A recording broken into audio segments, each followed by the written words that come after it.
ഒരിത്തൊരു ചെറുപ്പക്കാരന്റെ അടുത്ത് വന്ന് പറയാണ്, അച്ചോ നന്നായിട്ട് പ്രാർത്ഥിക്കണം അച്ചോ. എന്തിനാ? എന്റെ ബിസിനസ് ഒന്ന് നന്നാവാനാണ്. ഓ ശരി, ഞാൻ പ്രത്യേകം പ്രാർത്ഥിക്കാം. എന്താ നിന്റെ ബിസിനസ്? അതൊന്നും അച്ഛൻ അറിയണ്ട, അച്ഛൻ പ്രാർത്ഥിച്ചാ മതി. അതല്ലടാ, നിയോഗം വെച്ചിട്ട് പ്രാർത്ഥിക്കാൻ വേണ്ടിയിട്ടാണ്. നീ കാര്യം പറ, എന്താ നിന്റെ നിയോഗം? എന്താ നിന്റെ ബിസിനസ്? ബിസിനസ് അച്ഛൻ പ്രാർത്ഥിച്ച ഭയങ്കര മോശപ്പോ ബിസിനസ്. ആഹാ, ഞാൻ പ്രാർത്ഥിക്കാം. നീ കാര്യം പറ, എന്താ നിന്റെ ബിസിനസ്? അച്ഛൻ പ്രാർത്ഥിച്ചാൽ മതി, ഭയങ്കര മോശച്ച. ഞാൻ നിന്റെ കാര്യം ബിസിനസ് എന്താന്ന് പറയാണ്ട് പ്രാർത്ഥിക്കുന്ന പ്രശ്നമില്ല. അല്ല, എന്റെ ബിസിനസ് അങ്ങനെ ഒരു വലിയ ബിസിനസ്. എന്താ നിന്റെ ബിസിനസ്? മോശനച്ച ബിസിനസ് പറയടാ.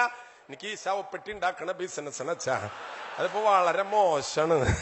അപ്പൊ ഞാൻ നിനക്ക് വേണ്ടി പ്രാർത്ഥിക്കണല്ലേ. അപ്പൊ അതാണ് മനുഷ്യൻ.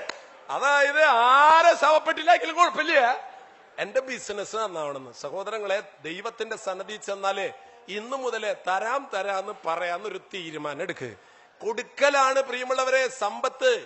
നമുക്ക് കിട്ടുന്നത് മുഴുവൻ നമുക്ക് ഭാരമായിട്ട് തീരുള്ളൂ. കൊടുത്തു നോക്കിയേ. കൊച്ചോസേ ചിറ്റലപ്പള്ളിയിൽ നിങ്ങൾ കേട്ടില്ലേ? അദ്ദേഹം 1000 കോടി രൂപയാണ് ഒരു വർഷം 1000-ൽ കൂടുതലായി ഇപ്പോ. പക്ഷെ അദ്ദേഹം സന്തോഷിക്കുന്നത് കോടികൾ സമ്പാദിക്കുന്നതിലല്ല. അദ്ദേഹം വിളിച്ചിട്ടുണ്ട്, ഫാദർ ഞാൻ കൊച്ചോസേ ചിറ്റലപ്പള്ളി. ഞാൻ പറഞ്ഞു, ഓക്കെ, ഏത് ഹോസ്പിറ്റലാണ്, ആരാണ് കിഡ്നി തരുന്നത്? അയ്യോ, ഞാൻ കൊച്ചോസേ ചിറ്റലപ്പള്ളി. ഓക്കെ, തന്നെ വീട് എവിടെയാണ്? എനിക്കറിയില്ല. പലരും അച്ഛോ ഞാൻ വീഗാടിന്റെ. എന്താ കാര്യം? അച്ഛൻ കൊടുത്തുപോലെ ഞാനൊരു കിഡ്നിയെ കൊടുക്കാം ആർക്കെങ്കിലും. ഇന്ന് ആ മനുഷ്യൻ അനുഭവിക്കുന്ന സന്തോഷം പ്രിയമുള്ളവരെ, കിഡ്നി കൊടുക്കണം എന്നല്ല ഞാൻ പറഞ്ഞതിന്റെ അർത്ഥട്ടാ. അച്ഛൻ പറഞ്ഞ അങ്ങടണ്ടാ പറഞ്ഞേ, ലോഹിക്കണ്ട. ഇല്ല, നിങ്ങൾ ആരും കിഡ്നി കൊടുക്കണ്ട. നിങ്ങൾക്ക് ചട്നി ഇത്തിരി കൊടുത്തൂടെ? ചട്നി അതെങ്കിലും കൊടുക്കുക ആദ്യം, എന്നിട്ട് മതി അവസാനം കിഡ്നിയിലേക്ക്. ഒന്നും കൊടുക്കില്ല എന്നുണ്ടല്ലോ. ഒരു യാത്രയില്, ഒരു ട്രെയിനിലൊരു യാത്ര നടക്കുക, കയ്യിലൊന്നും പോകാൻ പാടില്ല ആർക്കും. യാത്ര പോകുമ്പോ തൊട്ടടുത്തിരിക്കുന്ന ആള് ചോദിച്ചു, തീപ്പെട്ടി ഉണ്ടാ? എന്തിനാ? വലിക്കാനായിട്ട്. പല്ലോ ഞാൻ വലിക്കലിടോ തോന്നുന്നു. അപ്പൊ തൊട്ടടുത്ത് ചോദിച്ചു, തീപ്പെട്ടി. കൊണ്ടുവന്നിട്ടില്ല. അയാൾ ആ കമ്പാർട്ട്മെന്റിൽ നടന്ന എല്ലാവരോടും ചോദിക്കുക, തീപ്പെട്ടി ഉണ്ടോ? തിരിച്ചു വന്നപ്പോ അടുത്തിരിക്കുന്ന ആൾ കിട്ടിയ തീപ്പെട്ടി. എന്തൊരു മനുഷ്യരതൊരു തീപ്പെട്ടി പോലും കൈപിടിക്കാണ്ട് നടക്കണം മനുഷ്യരിട്ടാ. എന്താ ചെയ്യാ? അപ്പൊ എന്റെ തീപ്പെട്ടി തന്നെ എടുക്കാല്ലേ? ഒരു കൊള്ളി പോവാണ്ടിരിക്കാൻ നോക്കിയതാണ്. അതാണ് ബിസിനസ്. പ്രിയമുള്ളവരെ, നമ്മുടെ കയ്യിൽ നിന്ന് പോവാണ്ടിരിക്കാൻ നോക്കണത് ഒന്നല്ല, എത്രമാത്രം നമ്മൾ മറ്റുള്ളവർക്ക് കൊടുക്കും. ആ മനസ്സ്, ആ തുറന്ന മനസ്സുണ്ടല്ലോ, വാരിക്കോരി നിങ്ങളുടെ ജീവിതത്തിലേക്ക് വരും. പണത്തിനെ കുറിച്ചല്ല ഞാൻ പറഞ്ഞത്. ഞാൻ ചുരുക്കാം, APJ അബ്ദുൽ കലാം ഈ യാത്ര, ഈ ഇനാഗ്രേഷൻ ആയിട്ട് പോയിട്ട് 2 മാസം ഞാൻ ഫോണിൽ അവിടെ നിന്ന് ഡൽഹിയിൽ നിന്ന് വിളിച്ചു, അദ്ദേഹത്തിന്റെ ഓഫീസിൽ നിന്ന്. ഫാദർ കാഞ്ഞിരപ്പള്ളിയിലേക്ക് വരണം. ഞാൻ എന്താ കാര്യം? അബ്ദുൽ കലാം വരുന്നുണ്ട്. അബ്ദുൽ കലാമിനൊരു അവാർഡ്, ഇപ്പൊ നിങ്ങളൊരു അവാർഡ് തന്നില്ലേ, ഇതുപോലൊരു അവാർഡ് APJ അബ്ദുൽ കലാമിന് കാഞ്ഞിരപ്പള്ളി രൂപത കൊടുക്കുന്നുണ്ട്. കമ്മ്യൂണൽ ഹാർമണി അവാർഡ് 1 ലക്ഷം രൂപയാണ്. അപ്പോ ഫാദർ വേദിയിൽ വരണം. ഞാൻ ചോദിച്ചു, എന്തിന് ഞാൻ വരണേ? അല്ല, അത് ആ വേദിയിൽ വെച്ചിട്ട് APJ അബ്ദുൽ കലാം ആ 1 ലക്ഷം രൂപ അച്ഛനാ തരണേ. എനിക്കാ? അതിപ്പോ അബ്ദുൽ കലാം നമ്മുടെ അമ്മായിയുടെ ബന്ധത്തില് ആരെങ്കിലും ഉണ്ടോ നോക്കി. ആരും ഒരു ബന്ധമില്ലാന്ന്. അബ്ദുൽ കലാം ഞാനായിട്ട് എന്താ ബന്ധം? അപ്പൊ എനിക്ക് തോന്നി ആള് കാശല്ല തരണത്, അയാൾ തരണത് വേറെന്തോ സാധനമാണ്. ഞാൻ തീരുമാനം, ഞാൻ വരാം. ഞാൻ അവിടുന്ന് പോകുമ്പോ ഗിരിജ എന്ന് പറയുന്ന ഒരു ഹൈന്ദവ സഹോദരി എന്റെ കാറിൽ കയറ്റി. ആ സഹോദരിയും കൊണ്ട് ഞാൻ യാത്ര പുറപ്പെട്ടു കാഞ്ഞിരപ്പള്ളിയിലേക്ക്. ആ സഹോദരി വിധവയാണ്, ഭർത്താവ് മരിച്ചുപോയി. മകന് കരൾ രോഗം, മകൾക്ക് കിഡ്നി രോഗം. മകന് കരൾ കൊടുക്കാൻ പോവുക. 25 ലക്ഷം രൂപ വേണം. 5 ലക്ഷം രൂപയായിട്ടുള്ളൂ. ഞാൻ ഒരു ഫംഗ്ഷനിൽ വെച്ച് കണ്ട് പരിചയപ്പെട്ടതാ. മകൾക്ക് കിഡ്നി കൊടുക്കണം. ഒരമ്മ, വീടില്ല, ഭർത്താവില്ല, എന്ത് ചെയ്യും? ഞാൻ പറഞ്ഞു, ചേച്ചി വണ്ടിയിൽ കയറ്. നേരെ ഞാൻ കാഞ്ഞിരപ്പള്ളിയിലെത്തി. അവിടെ ചെന്നപ്പോ അദ്ദേഹം അവാർഡിന്റെ സമയം വന്നപ്പോ ഞാൻ മുമ്പിലിരിപ്പുണ്ട്. കം ഫാദറിനു എന്നെ വിളിച്ച വേദിയിലേക്ക് കയറ്റി. അബ്ദുൽ കലാമിന് അവാർഡ് കൊടുത്തു 1 ലക്ഷം രൂപ. ആ 1 ലക്ഷം രൂപ എന്റെ കയ്യിലേക്ക് തന്നു. ഞാൻ പറഞ്ഞു, സാർ എനിക്ക് 2 കാര്യം പറയാനുണ്ട്. പറയൂ ഫാദർ. എന്റെ കൂടെ ഒരു ഗിരിജ എന്നൊരു വിധവ വന്നിട്ടുണ്ട്. ആ വിധവ 4 ദിവസം കഴിഞ്ഞ കരള് മുറിച്ചു കൊടുക്കുക. 14 മണിക്കൂറാണ് പ്രിയമുള്ളവരെ മലന്ന് കിടക്കുക. ഈ കൂമ്പിന്ന് അങ്ങോട്ട് കീറിയാൽ ഈ പള്ള വഴിക്ക് അങ്ങോട്ട് പോകും. പൊളിച്ചു വെച്ച് 14 മണിക്കൂർ നീണ്ടെടുക്കുന്ന ശസ്ത്രക്രിയയിലൂടെ കരള് മുറിച്ച് മകന് കൊടുക്കുന്ന ഒരു അമ്മ. ഞാനിപ്പോ നിങ്ങളോട് പറയുമ്പോ 4 ദിവസം മുമ്പ് ഈ വയറ്റിന്ന് പുറത്തു വന്ന 2 കുട്ടികളെ പൊക്കിള് കൂടി മുറിച്ചിട്ട് ആ വാക്കത്തി കൊണ്ട് എന്നെ കഴുത്ത് മുറിച്ച അമ്മയും ജീവിക്കുന്നുണ്ട് ഈ ലോകത്തിൽ എന്നുള്ള കാര്യം നമ്മൾ മറക്കരുത് പ്രിയമുള്ളവർ. ഇങ്ങനെയുണ്ട് മനുഷ്യരെ. സാധിക്കില്ലേ പ്രിയമുള്ളവരെ? സാധിക്കും, നമുക്ക് സാധിക്കും. ഞാൻ ആ അമ്മയെ കൊണ്ടുപോയിട്ട് പറഞ്ഞു, ഇദ്ദേഹത്തിന്, ഈ സഹോദരിക്ക് ഞാൻ 1 ലക്ഷം കൊടുക്കാണ്. APJ അബ്ദുൽ കലാം പറഞ്ഞു, വെരി ഗുഡ് ഫാദർ. ഞാൻ അവിടെ ചെല്ലവരോട് ഈ സഹോദരിയുടെ കഥ പറഞ്ഞിട്ട് പറഞ്ഞു, പത്രത്തിൽ എഴുതിയ സഹോദരങ്ങളെ, മനുഷ്യൻ അറിയട്ടെ, മനുഷ്യന്റെ കരുണ പ്രവഹിക്കട്ടെ.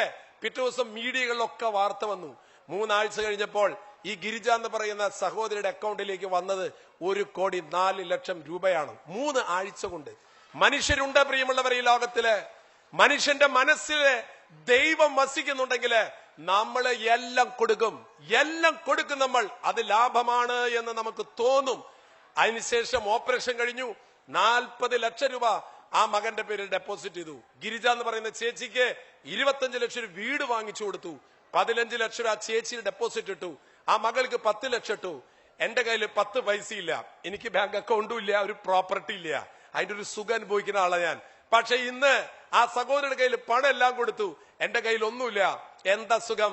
ആ സഹോദരി അനുഭവിക്കുന്നതിനേക്കാൾ പരമസുഖത്തിലാണ് ഞാൻ. പരമസുഖത്തിലെ എന്റെ സന്തോഷം നിങ്ങളോട് പങ്കുവെക്കലാണ്. ഞാൻ ചെയ്ത കാര്യം പറയലല്ല. നിങ്ങൾക്കും ആകാം പ്രിയമുള്ളവരെ. ജീവിതത്തിന്റെ സന്തോഷത്തിൽ കടന്നു വരാൻ നിങ്ങൾ ഞാൻ ആഹ്വാനം ചെയ്യുകയാണ്. അതിനുശേഷം ഈ ചേച്ചിയോട് ഞാൻ പറഞ്ഞു, ചേച്ചിയെ 1 ലക്ഷം അബ്ദുൽ കലാം തന്നില്ലേ, അത് 2 ലക്ഷം ആക്കിയിട്ട് ഇങ്ങോട്ട് തിരിച്ചു തരിക. 2 ലക്ഷം എന്റെ കയ്യിൽ ഞാൻ ഫെഡറേഷനിൽ വെച്ചിട്ടുണ്ട്. ഡൽഹി പോയപ്പോ ഞാൻ അബ്ദുൽ കലാമിന്റെ അടുത്ത് നിന്നിട്ട് ഈ കഥ പറഞ്ഞു. അദ്ദേഹം പൊട്ടിച്ചിരിച്ചു. ഭയങ്കര അത്ഭുതമാണല്ലോ ഫാദർ ചെയ്ത പ്രവൃത്തി കൊണ്ട് ഇത്ര വലിയ ഫലം ഉണ്ടായോ? ഞാൻ പറഞ്ഞു, സാറ് അടുത്ത പ്രാവശ്യം കേരളത്തിൽ വരുമ്പോഴേ എന്നെ അറിയിച്ചോളൂ. എന്തിനാ? 1 ലക്ഷം തന്നത് 2 ലക്ഷമായിട്ട് അങ്ങോട്ട് തിരിച്ചു തരാനാണെന്ന്. അതെന്തിനാ? സാറ് 1 ലക്ഷം തന്നു, നമ്മൾ 2 ലക്ഷമായിട്ട് അങ്ങോട്ട് തിരിച്ചു വന്നു. തിരിച്ചു വരുമ്പോ ഞാനൊരു ചേച്ചിനെ കൊണ്ടുണ്ടാവട്ട. അതെന്തിനാ? ആ ചേച്ചിക്ക് 2 ലക്ഷം കൊടുക്കാൻ. എന്നിട്ട് അടുത്ത പ്രാവശ്യം താങ്കൾ വരുമ്പോ ആ 4 ലക്ഷം ആക്കിയിട്ട് തിരിച്ചങ്ങോട്ട് തരാട്ടെ. പിന്നെ പ്രാവശ്യം വരുമ്പോ 8 ലക്ഷം. പ്രിയമുള്ളവരെ, ഈ ലോകത്തിൽ അത്ഭുതങ്ങൾ നടക്കും. എന്നും അത്ഭുതങ്ങൾ നടക്കും. നമ്മുടെ മനസ്സ് നന്മ നിറഞ്ഞതാണെങ്കിൽ.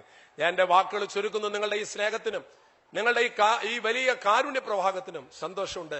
ഇതൊരു ഹാർവസ്റ്റ് ആകണം. നിങ്ങൾ കൊയ്ത് കേട്ടണം. നിങ്ങളുടെ മനസ്സുകളെ കഴുകി വൃത്തിയാക്കണം. മനുഷ്യരോട് കരുണ കാണിക്കാൻ എന്നെ നിങ്ങൾ ആദരിക്കുക എന്ന് പറഞ്ഞാൽ എന്നെയല്ല, ആ പ്രവൃത്തിയെയാണ് നിങ്ങൾ ആദരിച്ചതും സ്നേഹിച്ചതും. അങ്ങനെ ആദരിക്കുകയും സ്നേഹിക്കുന്നുണ്ട് എങ്കിൽ നിങ്ങൾ തന്ന തുകയുണ്ടല്ലോ, ഞാൻ ആരുടെയും അവാർഡ് വാങ്ങിച്ച ആ തുക ഞാൻ കൊണ്ടുപോകാറില്ല. ആ തുക ഇവിടെ അച്ഛന്റെ കയ്യിൽ ഞാൻ ഏൽപ്പിക്കും.